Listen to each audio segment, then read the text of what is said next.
Lesquels de ces véhicules seront-ils interdits en janvier dans les rues de Bruxelles? Au Parlement, on en débat sérieusement. Plusieurs textes proposent un report de ceux concernés dès la fin de cette année. MR, PS et Engagés souhaitent octroyer au diesel Euro 5 et essence Euro 2 un délai jusqu'en 2027. On a eu une période effectivement difficile avec la crise Covid, crise de l'énergie et autres.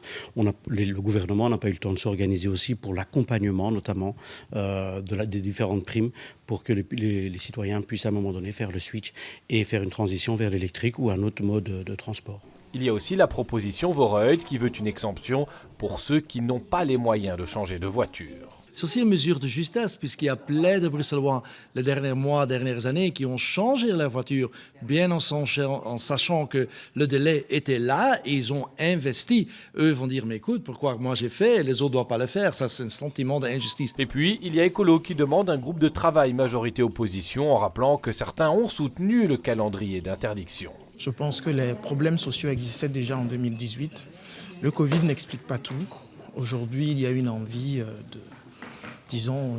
d'utiliser des stratagèmes pour gagner des élections. C'est pour cela.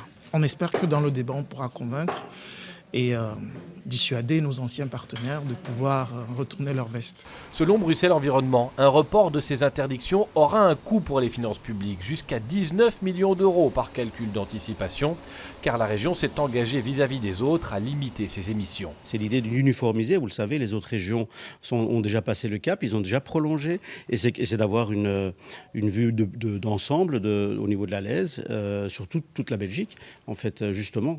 Actuellement, et sans changement à Bruxelles, 35 000 voitures et 8 500 utilitaires légers seraient bannis des routes en janvier prochain. Le vote final est prévu le 4 octobre en séance plénière.